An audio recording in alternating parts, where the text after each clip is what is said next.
Drone here. What is going on, guys? Bebop 2, Sky Controller 2. This joint's been mended a little bit as it broke once before. The frames are available, but I think it's good to go. We've flown it like that before. Hopefully the glues are still held up. Let's go. All right, guys, so we have the main footage from the drone, which was a phone transfer. So it's from the drone to the phone, no SD card, it has an internal battery. You can put this on a computer and drag it off as well. Up top, you can see how many feet per second. Upper left, you can see how many feet as far as altitude, which we're at 35, 38. And then you can see 13, which is staying consistent. That's the distance away from ourselves. Then you see landing. Off to the right of that is the battery percentage of the controller, which is 73%. We are in GPS mode, and then you can see a little signal indicator next to a little drone icon, and you can see we are at 100% battery. One thing with this drone, it gets epic flight times, man. You'll probably see a half an hour consistent with this. We are in video mode right now. I will stick with you through the whole thing. This is about an 8-minute fly out and back. We do have 2 screen recordings after this. The first screen recording after this will be in sport mode to show you how fast it's going compared to what it's going right now, which is 12.5, 12.4, 12.6 feet per second. It almost goes quadruple or 5 times that speed in sport mode. This thing is very aggressive in sport mode. Then we have a screen recording after that where I show you the capabilities of the tilt. This is a fixed eye camera, but it has 3-axis image stabilization. You do also have function to basically go completely down to 90 degrees and completely up to 90 degrees, which even gimbals aren't doing the up. A lot of the gimbals will be able to go down, completely down, facing the ground, but to go completely up is a little bit absurd. Look at the image quality here, though. And that's also with the mended and repaired arm that's been Gorilla Glued several times. This thing did have a heavy crash, so take that in consideration too. This thing had a heavy crash when I first got it because the battery that somebody had, it wasn't charging properly. I thought I had it charged properly, and it was just junk. You have to balance charge these batteries, guys. There's a simple wiring combo that you can do where you have a positive and negative feed off it into a balance lead off of the main charger plug that plugs into the battery, and then you go to like a B6 charger or a hobby grade charger. That way you could see all 3 cells are balancing.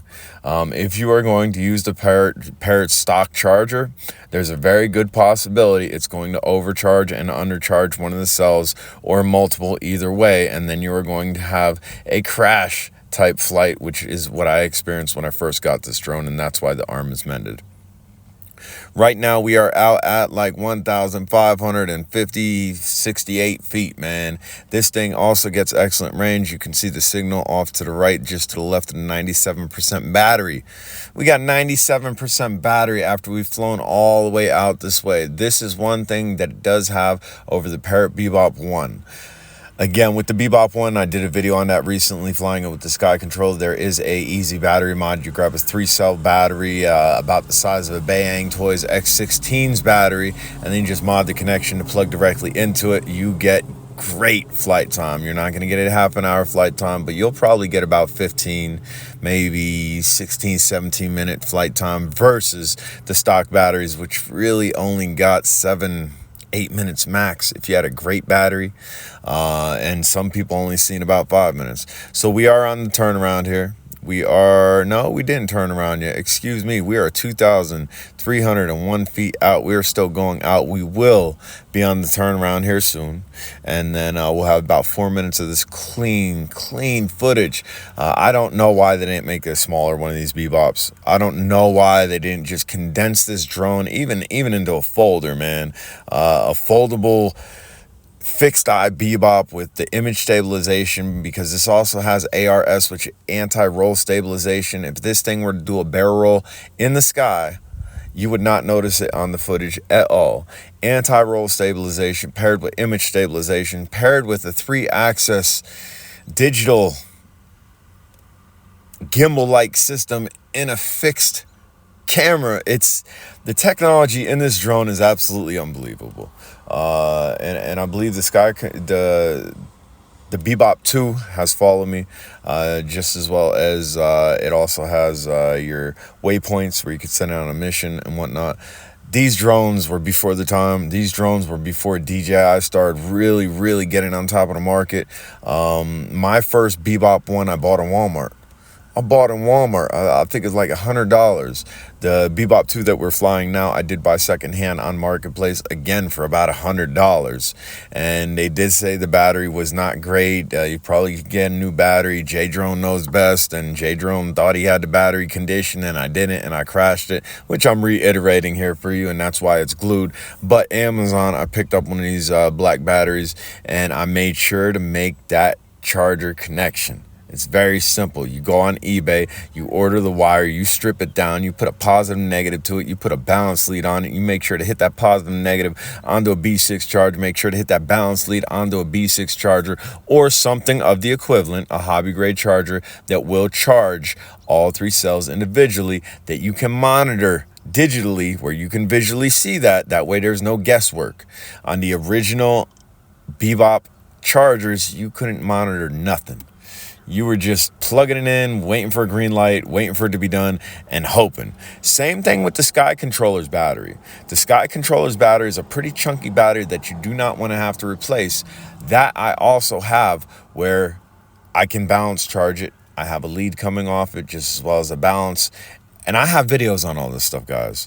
I'm not just telling you awesome stuff that I've done with it, and there's no hope of you guys ever doing it. Absolutely. I've made videos on everything that I'm telling you. That way you guys can do what I'm doing and fly safer. That way you can have a drone how many years down the line with the original battery, and you have longevity out of the money that you've purchased. A lot of the guys ain't flying these no more. A lot of the main guys that were flying, a lot of the main guys that, yeah, I'm all about drones, yeah, woo! A lot of those guys moved on to the next thing. A lot of those guys don't even play with drones no more.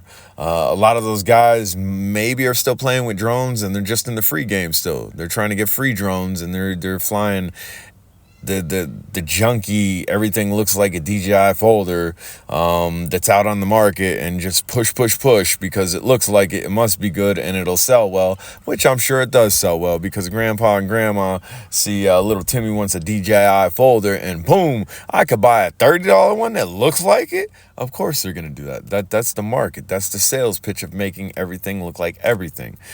These drones look like nothing.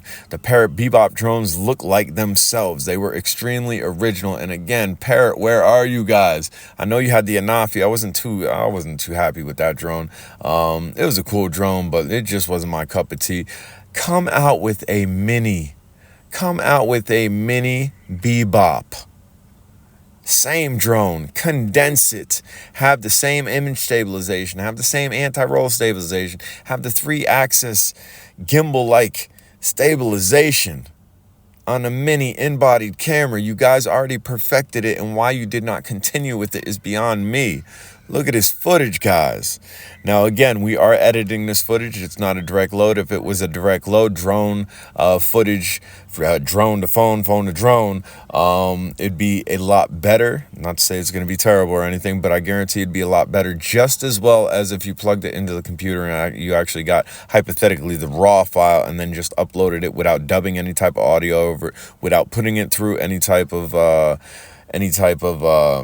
editing program like we're doing right now, and then just loading it, which I've done in the past. This thing's getting excellent footage. Guys, we're at 8 minutes and 50 seconds. The windup was probably 30 seconds or something. It's been in the air for 8 some odd minutes, if not closing on 9. We have 77% battery left, and right now you can see we have 74 as we've jumped to another scene. We adjusted this in flight by the cog upper left, not the left pointy, but the cog, the thing that looks like a gear. We clicked on that and we put this in sport mode. Look bottom left, 43 feet per second, 48 feet per second, almost 50 feet per second. We were only doing about 12 to 14 in video mode, and look how clear this is. And again, this is a screen recording, so don't judge clarity on this wholeheartedly. And a big reason why I want to do this, besides to showcase to you how quick this thing is, I also want to burn down the battery a little bit. I did not want to just I didn't want to just do the flight out we did and then put this on a shelf with 70% battery. I'd like to get it down a lot lower, and I also anticipated transferring the files from the drone to the phone. So we did a little bit of speed run out here. We are 2,000, almost 2,100, almost 2,200 feet away from ourselves. We are 2003, almost 2,400, almost 2,500. We're almost 2,600 feet away from ourselves, and that was lickety split quick. That was quick. The thing moves in sport mode. Be cautious of that. If you're not an advanced flyer and you don't know your surroundings, you're not sure if you're above everything, don't do what I just did. I've been flying here for years, guys. This is the drone zone. This is my drone field. This is that we were out in field 3. This is field 2. I'm standing in field 1. Just flew over the second abyss. We're gonna fly over the first abyss. If you guys have been with me for a while, you know this field. You grew up watching J Drone fly all types of stuff into this field, doing altitude tests, doing range tests on super toy grades, putting AIO on stuff, and FPV cruising, stuff that should not go out to that third field. And we've done it just to test the range on things, just to push the limits on things, because that's what we do. Much like this test, this is a quality test. This is an endurance durability test. Throughout the years, this thing sat on the shelves, but I made sure to maintain the batteries. Guys, if you haven't hit that subscribe button, what are you waiting for? What are you waiting for? We do all types of things too. We haven't ran away from the drone thing. We will always be a drone channel, but we do crystal videos. We just had one of those. I like digging crystals, finding gems and whatnot.